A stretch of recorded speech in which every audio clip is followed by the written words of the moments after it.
everyone, so today's video is going to be me talking about the books that I want to reread in the near future. And when I say near future, I mean in the next couple of years, because I think if you've been watching this channel since the beginning, you know that I never stick to these kind of lists, but I like making them. So yeah, these are the books that I want to reread sometime soon. Basically, I categorize these books in two categories. One category is books that I want to reread because I want to see if I still love them, and I have a suspicion that I won't love them.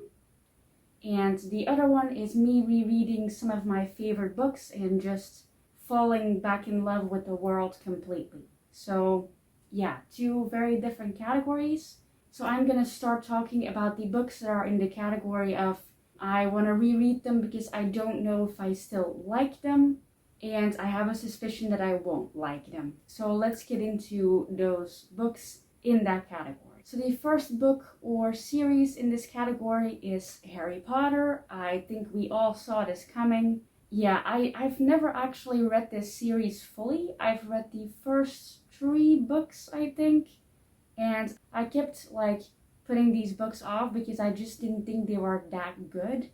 Which back then, when I first started reading these books, when you said that Harry Potter wasn't that good, you would get absolutely destroyed on the internet. So yeah, I didn't really talk about it a lot, but now people absolutely hate the author of this book for well-deserved reasons. And yeah, now I can say I didn't really think these books were that good. The first 3 books that I read. I do want to read them someday, all 7 of them. I do own all 7 of them. So I do want to read them someday, but I don't know how to do that without making the entire video about reading Harry Potter books. And again, I don't want to give the author any more publicity, even though everyone knows who the author of this series is. Still, I don't want to give her any more publicity. But yeah, this is the first book / series that I want to reread, and I know I'm probably not gonna like it. So yeah.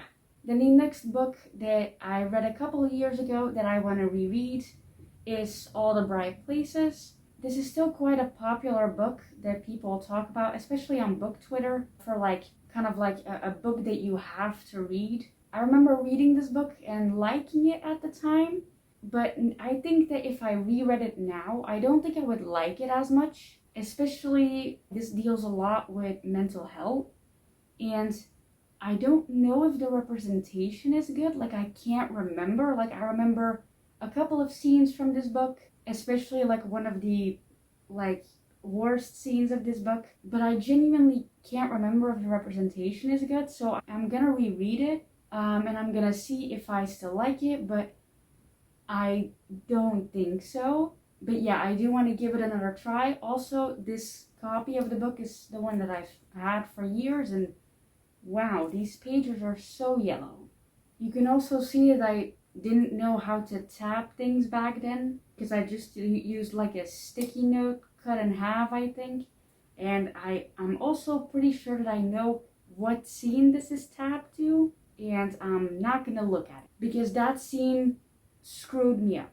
I was about to swear there, but I'm not gonna swear because this is a PG-13 channel without swearing, even though I swear a lot in my personal life. Yeah, this scene just messed with my head. Anyway, I'm gonna reread it someday. We'll see what I think about it. Then the next book that I want to reread is a book that I'm sure my opinion has changed on since I read it for the first time, and that is Everything, Everything. This book features chronic illness and disability, kind of. And the reason why I say kind of, which this book has been out for a very long time, and it has a movie. I think you know what I mean when I say it kind of has chronic illness representation. I remember reading this book on a plane flight, I think, which that just tells you how long ago it was that I read this book, that I was still able to go on a plane.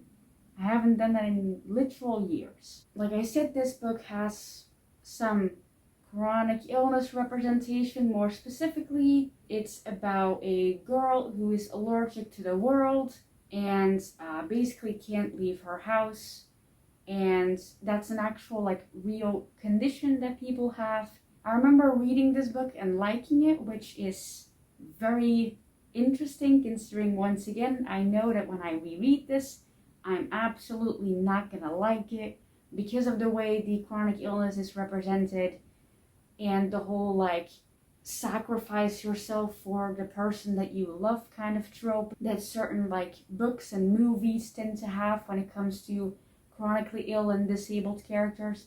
I absolutely hate that trope. Like, just because someone is chronically ill or disabled doesn't mean that they should put themselves in danger just because they're in love. Like, don't risk your life for someone else. Why would you do that? But yeah, I basically just spoiled this book, kind of. But if you haven't read it at this point, you probably shouldn't. But if you haven't read this book at this point, just like don't. There's a lot of better books with better representation than this. I don't think this book is all bad. Like, I'm sure it isn't. Again, it's been years since I read it, but I'm sure it's not all bad. But again, the chronic illness representation just isn't good. I know it isn't, but I will reread it someday and give my full thoughts on it. Then the next book is a book that people often talk about when they talk about books that are kind of books that you read once and you can't read it again because it's not the same as like reading it for the first time, because there's like mystery involved, and often like mystery books, you can't really reread them and get the same experience that you had the first time. So yeah, this is one of those books, and that is We Were Liars. I remember really enjoying this when I first read it, same with Everything. I really enjoyed this when I first read it, and I know, because I know like what is going on, that I'm not gonna be able to have the same experience that I had when I first read it, and so because of that, I'm not gonna like it as much. This is something that people often talk about when they talk about rereading this book, is that because you're less focused on like the mystery of it all, that you focus a lot more on the writing, and that the writing isn't that good. That's something that I've heard a lot of people say. Again, I'm sure that this book isn't all that bad, again, because I really did like it when I first read it. But again, this book is like the kind of book that you saw people talk about on BookTube, and they would describe it as like a book that you can't describe the plot of it, you just have to read it, because that's how like mysterious it is, you know? Like, even like the back of it, like it doesn't really have a synopsis. You just kind of go into this book completely blind, which is good, because again, you fully get to experience the whole like mystery on your own. You don't get spoiled, hopefully. But yeah, you can't really read books like this again and fully have the same experience, like I already said. So yeah, I do want to reread it and see what I think of it now. Then the next book that I want to reread is actually for different reasons than the other ones. I want to reread Simon versus the Homo Sapiens Agenda. I want to reread this because I have Leah on the Offbeat. I think that's what the book is called. It's kind of like a follow-up of this book, kind of.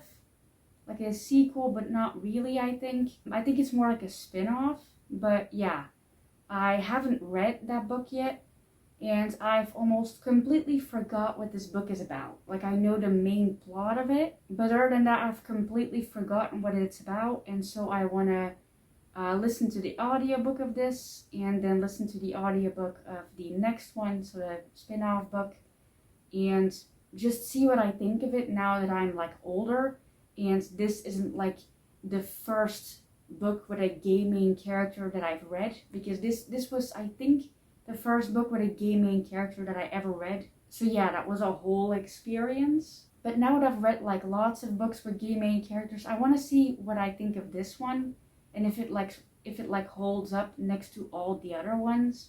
So yeah, I want to reread it. Then the next book is a bit of a different book on this list. It's the only classic on this list. I think I reread it like 4 times. This is a book that I used to take to school with me because yes, I was that kid that would stood in the middle of the playground, or is that what you call it when you're in senior year? That's not really a playground, is it? But I don't know the other term for it.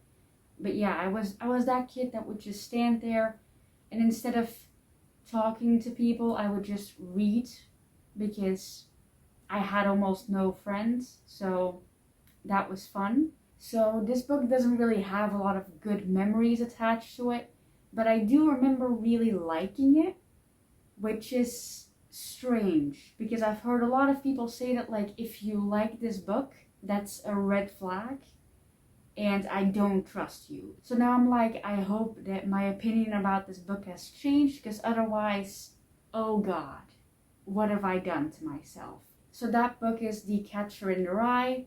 As you can tell, hopefully on camera, this book is quite beaten up because, like I said, I carried it around everywhere. I wasn't like obsessed with it, but I think it's just because this book was so small, like it's quite a small book and quite short as well. Because of that, I carried it around. And this was also like one of the first books that I ever read in English after the Mortal Instruments. And the covers of the Mortal Instruments books, these covers, they're very like teenage looking, you know? Like I would read them while standing alone and everyone was talking, and people would like come up to me and be like, why are you reading children's books? And I would be like, they're not children's books. But because of the covers, people just assumed that and would like make fun of the books that I was reading in a different language. Like, why are you making fun of me? People would make fun of me for reading those books, and my parents would also make fun of me for reading those books. And so I started reading books like this because that looks more intellectual. You know, the cover of this book is very clean and sophisticated in the way that it doesn't look anymore because of all the marks on it, but still clean and sophisticated looking. People actually thought that it was cool that I read this, so I carried it around everywhere. But a lot of people think that this book is a red flag, like I already said, so I really hope that I don't still enjoy this book. But yeah, like I said, I didn't really enjoy it that much in the first place. It was just this book was very safe to me to bring places. Then now on to the books that I want to reread because I just want to experience the world again, and I don't think I'm gonna hate them. I just want to reread them and, you know, experience the book again. So yeah, these books are like books that I actually like and I think I will still like.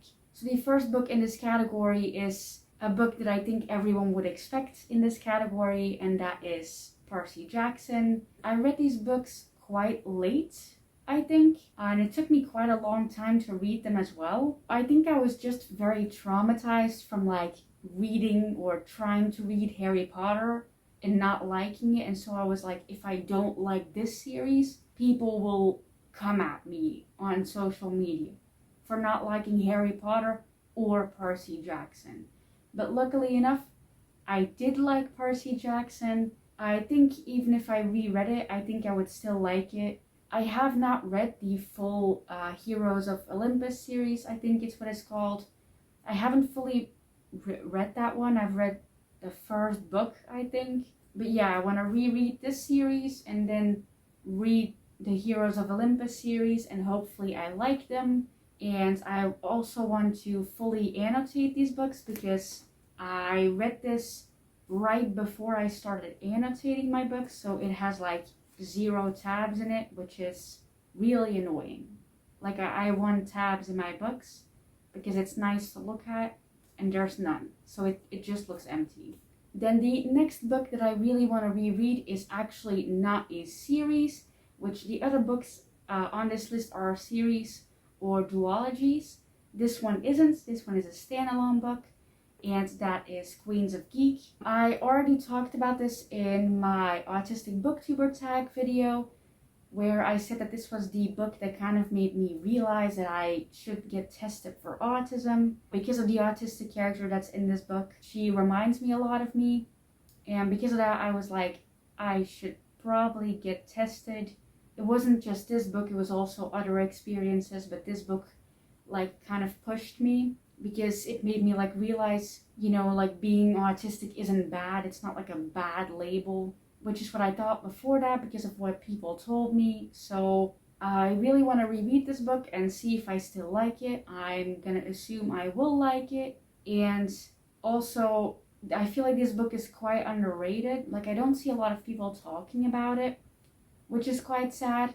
Like, I only really saw people talking about it when it came to like the cover, because they would say that like having like hair on a cover is ugly, which I'm like, just don't look at the cover too much then, you know, and just try reading it, give it a chance. It's not that bad. It's not like the best like book with an autistic character that I've ever read, but still it's good because to me, again, it's important because this is the book that made me actually look into getting a diagnosis for my autism. So yeah. Then the next book that I want to read, that is part of a duology, but I haven't read the second book yet, is The Gentleman's Guide to Vice and Virtue. This book is very heavy to hold. I remember really liking this book when I read it. This was when I first started tabbing my books. As you can tell by the horrific amount of colors, I don't like it. I solely use like one color for each book now because I like it more like that. But yeah, I remember really liking this book when I first read it. I don't know if I'm still gonna like it because the author of this book is kind of a very controversial author. She has done some things that aren't that good, and so I'm not gonna buy any more books from her. But I do already own the second book in this duology. I wish I hadn't bought this because I've had this book for like years and I haven't read it just because, again, the whole like controversy surrounding the author. But I want to give it a try because I own these books, and these are like one of the few books that I own in a hardcover. I don't buy hardcovers a lot, so the fact that these books are like in hardcover as well really pains me because the author is controversial. So yeah, I do want to read it. Not gonna film it. I think I wanted to, but then I was like, again, that's gonna bring attention to our books and I don't want that. I did really like this book when I first read it. I think it also has disability representation. But yeah, I want to reread this book, see what I think of it, see if I still like it, and then read this book finally after years of owning it. I'll just see what I do with these books after I've read them. I don't really want to give them away because, again, they're hardcovers and I rarely buy hardcovers. So yeah. Then the last book that I'm going to talk about in this video that I want to reread because I know that I will still love it is, of course, the Six of Crows duology. My entire channel is based on one of the characters in this book. So, of course, I want to reread it. I do own the paperback versions of these two books because it's a duology, but I wanted to hold up this one because it's really pretty and I found it for really cheap, so I'm really proud of finding it. It also has like sprayed edges, which is really pretty, and it has like art inside. But yeah, I really want to reread this series. I want to make like a video of me rereading it and reading it now that I also use a cane like Cass. When I first read these books, I wasn't using a cane yet. I was in pain already, but I refused to use a cane because my dad told me that that would be a bad idea and I should just push myself to walk when I was in pain. So yeah, that was fun. But Cass was one of the main people that made me like want to use a cane because it would look cool and I could actually use it to help me walk. So yeah, I want to reread these books and see what I think of his character now that I also use a cane myself, and obviously also see the other characters again. And yeah, I really want to reread this duology. I haven't read the Shadow and Bone series, which I own them, but I haven't read them yet. I should probably read the Shadow and Bone series before I reread this, but I just don't want to. I don't know, something about the Shadow and Bone books just make me not want to read them. But maybe I'll make a video about it of me forcing myself to read them. So yeah, we'll see what happens, I guess. But yeah, I'm gonna put this book down now, even though it's really pretty, because it's really hurting my arms and my hands from holding it. So yeah, I want to reread them. So that was all of the books that I want to reread someday. Again, probably not this year. Maybe next year I'll have read all of these books by then, and I can come back to this video and see how well I was able to predict how I felt about these books when I reread them. So yeah, I hope you enjoyed this video. Maybe comment some books down below that you want to reread, either to see if you still like them or just to enjoy the world again. Thank you for watching this video. It was quite a difficult video to make because I had to hold up a lot of books, and now my hands are really hurting me, and so are my arms, my shoulders, and everything hurts. But I hope you enjoyed this video, and bye.